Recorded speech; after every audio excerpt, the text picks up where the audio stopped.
Shalom, salam podcast Eksposisi N116. Apa hubungannya gereja dengan Israel? Mari kita belajar. Topik ini adalah salah satu yang paling kontroversial di gereja saat ini dan memiliki implikasi yang signifikan mengenai cara kita menafsirkan kitab suci, khususnya mengenai akhir zaman. Yang lebih penting, hal ini memiliki signifikansi yang besar karena mempengaruhi cara kita memahami sifat dan karakter Allah sendiri. Roma 11 ayat 16-36 mencatat ilustrasi pohon zaitun. Bagian ini berbicara tentang Israel, cabang alamiah yang dipatahkan dari pohon zaitun, dan gereja sebagai cabang atau tunas liar dicangkokkan ke dalam pohon zaitun.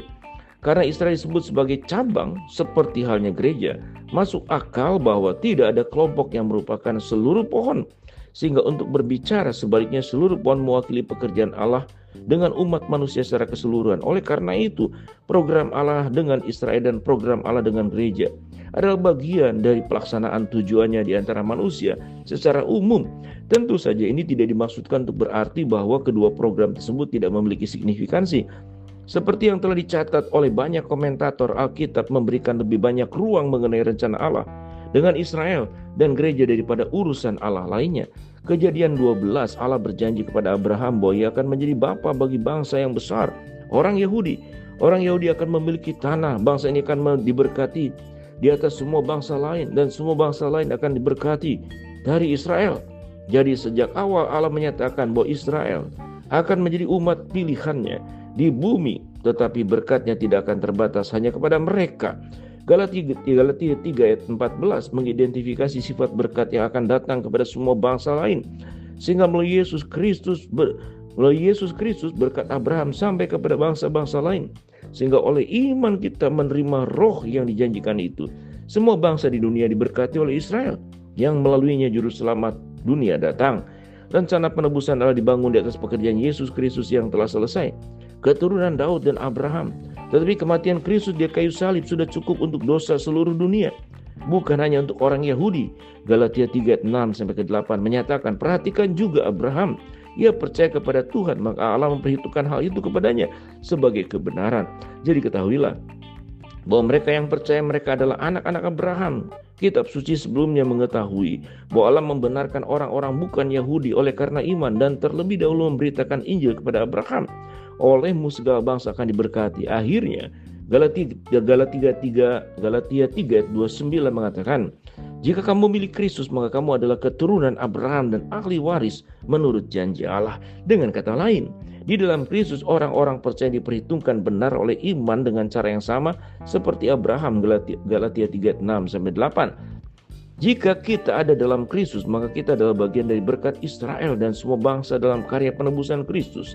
Dan semua bangsa dalam karya penebusan Kristus, orang-orang percaya menjadi keturunan rohani Abraham.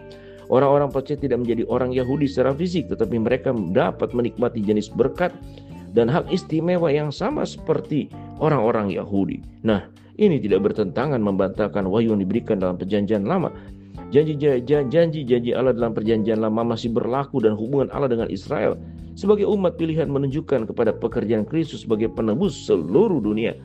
Hukum Musa masih wajib bagi semua orang Yahudi yang belum menerima Kristus sebagai Mesias mereka. Yesus melakukan apa yang tidak dapat mereka lakukan, menggenapi hukum dengan semua perinciannya. Matius 5 ayat 17. Sebagai orang percaya perjanjian baru, kita tidak lagi berada dalam kutukan hukum. Di bawah kutukan hukum, Galatia 3 ayat 13. Karena Kristus telah menanggung kutukan itu atas dirinya di atas kayu salib.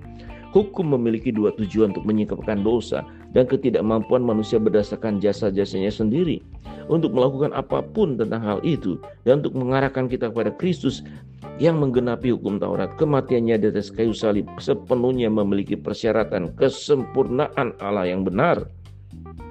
Janji-janji Allah yang tanpa syarat tidak dibatalkan oleh ketidaksetiaan manusia.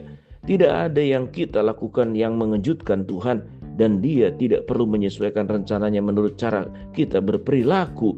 Tidak, Tuhan berdaulat atas segala sesuatu, masa lalu, sekarang, dan masa depan. Dan apa yang telah ditetapkan sebelumnya bagi Israel dan gereja akan terjadi terlepas dari keadaannya. Roma 3:3-4 menjelaskan bahwa ketidakpercayaan Israel tidak akan membatalkan janji-janjinya mengenai mereka.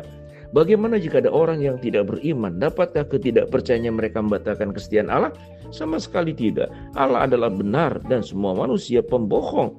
Seperti ada tertulis, supaya kamu terbukti benar dari perkataanmu dan kamu menang dalam penghakiman. Janji-janji yang dibuat untuk Israel masih akan ditepati pada masa depan. Kita dapat yakin bahwa semua yang telah Tuhan katakan adalah benar dan itu akan terjadi.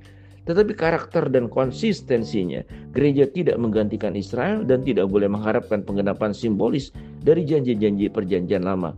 Ketika seseorang membaca kitab suci, penting untuk memisahkan Israel dan gereja. Itulah pandangan bagaimana hubungan gereja dengan Israel.